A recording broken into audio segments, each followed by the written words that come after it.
एक बच्चा जिसको अछूत कहा जाता था, जिसको पानी पीने के लिए भी इजाज़त लेनी पड़ती थी, उसको स्कूल में बैठने की जगह भी नहीं दी जाती थी। लेकिन किसको पता था, वही बच्चा एक दिन इतिहास बनाएगा और वही बच्चा बनता है भारत का संविधान निर्माता। इसका नाम है डॉक्टर भीमराव रामजी अंबेडकर। उनके बारे में जानने से पहले ये क्लिप जरूर देखिए। समाज को स्थान नहीं दिया जाता था, उनके साथ बहुत भेदभाव किया जाता था। तो पूरी विनम्रता से पूछना चाहता हूँ, भारतीय संस्कृति के दो सबसे बड़े महाकाव्य रामायण और महाभारत, दोनों के रचयिता कौन? महर्षि वाल्मीकि। आज की परिभाषा के अनुसार जो वाल्मीकि समाज है वो किस कैटेगरी में आता है? दलित। महर्षि वेदव्यास कौन? आज की परिभाषा के अनुसार कौन? शहरी समझा जा सकता है। और अगर ये सत्य था तो संत दादू, संत नामदेव, संत रैदास, संत कबीर, दक्षिण भारत के संत थिरुवल्लुवर, ये सब उस वर्ग में पैदा होकर सम्मानित संत हुए। रानी झलकारी बाई, उदा देवी पासी, राजा बिजली पासी जो भी हुए। आज हम सिर्फ उनके बारे में नहीं बताएंगे, बल्कि आपको महसूस कराएंगे जो सदियों से चाहते ना चाहते हुए भी आज आपकी जिंदगी का अहम हिस्सा है। ये वीडियो देखने के बाद आज आपके भी अंदर कुछ बदल सा जाएगा, तो वीडियो को पूरा जरूर देखिएगा। चलिए शुरू से शुरुआत करते हैं। मैं रवि राजपूत स्वागत करता हूं आपके अपने चैनल पर। आज हम बात करेंगे डॉक्टर भीमराव अंबेडकर के बारे में। अंबेडकर जी का जन्म 14 अप्रैल 1891 को मध्य प्रदेश के एक छोटे से कस्बे मऊ में हुआ था, जिसको आधिकारिक तौर पर डॉक्टर अंबेडकर नगर नाम से भी जाना जाता है। यह इंदौर जिले का एक शहर है। डॉक्टर साहब अपने पिता रामजी मालोजी सतपाल और माता भीमाबाई की 14वीं और आखिरी संतान थे। बाबा साहब के नाम से पहचाने जाने वाले अंबेडकर जी का जन्म एक गरीब परिवार में हुआ था। बाबा साहब टोटल 14 भाई बहन थे, जिसमें से 7 की बचपन में ही मृत्यु हो गई थी और बाकी 7 में 3 भाई भीमराव अंबेडकर, बालाराम रामजी अंबेडकर, आनंदराव रामजी अंबेडकर और 4 बहनें, जिसमें गंगाबाई लखावड़ेकर, रमाबाई मालवड़कर, मंजुला येशु पंदेरकर और तुलसा धर्मा कांतेकर थी।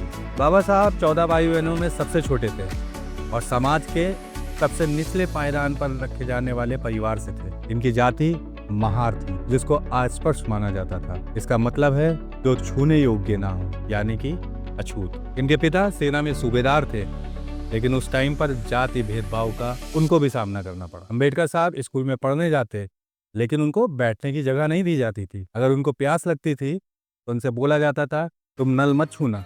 पानी पीने के लिए भी उनको दूसरों पर निर्भर रहना पड़ता। एक बच्चा यह सब सहते हुए बिना हार माने अपनी स्टडी कंटिन्यू रखता। आपको क्या लगता है, ऐसे हालात अगर आपके साथ होते तो आप अपनी पढ़ाई क्या जारी रख सकते थे? आप क्या सोचते हैं?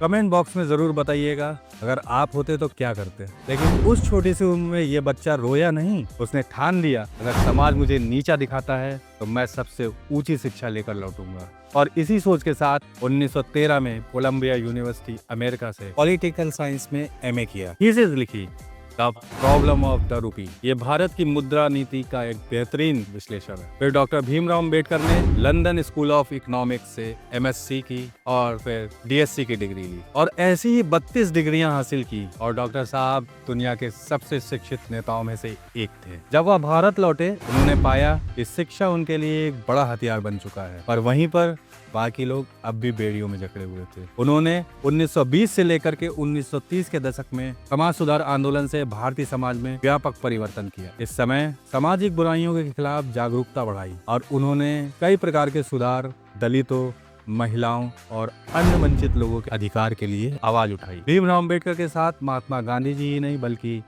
ज्योतिराव फुले और सावित्रीबाई फुले, इन्होंने भी बढ़ चढ़ करके इनके साथ सहयोग किया। इनके साथ महात्मा गांधी जी ने भी छूत अछूत को खत्म करने और मंदिरों में प्रवेश के लिए संघर्ष किए हैं। इसमें एक और टॉपिक बहुत अच्छा उन्होंने उठाया था, जिसमें था महिलाओं के अधिकारों के लिए आंदोलन किए हैं, जिसमें महिलाओं की शिक्षा को लेकर के, उनके विवाह को लेकर के और संपत्ति में अधिकारों को लेकर के आवाज उठाई गई थी। इसके साथ साथ शिक्षा के प्रसार पर जोर दिया।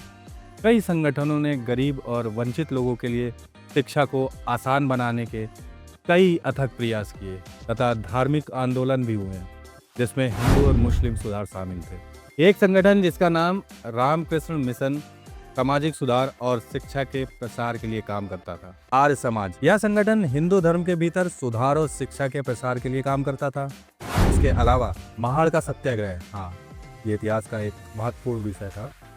महाड़ का सत्याग्रह, जिसे चौदार तालाब सत्याग्रह या महाड़ का मुक्ति संग्राम कहा गया, भीमराव अम्बेडकर जी की अगुवाई में 20 मार्च 1927 को महाराष्ट्र राज्य के रायगढ़ जिले में महाड़ नाम की जगह पर दलितों को सार्वजनिक चौदार तालाब में पानी पीने और इस्तेमाल करने के अधिकार दिलाने के लिए किया गया। क्या आपने कभी भेदभाव महसूस किया है?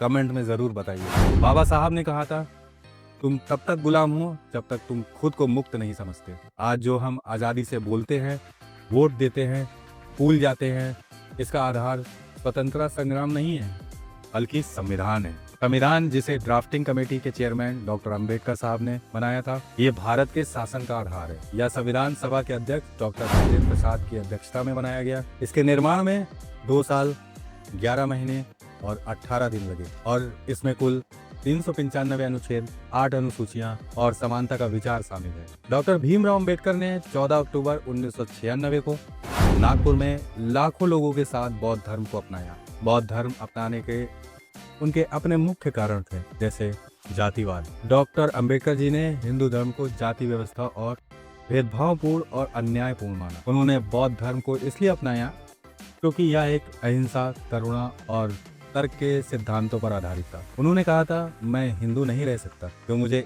इंसान ही नहीं मानता। इसी के तर्ज पर उन्होंने दीक्षा ली। जो उनकी दीक्षा भूमि थी वो नागपुर थी, जहाँ पर डॉक्टर साहब ने लाखों अनुयायियों के साथ बौद्ध धर्म को अपना लिया। उन्होंने धर्म बदला ताकि इज्जत मिल सके।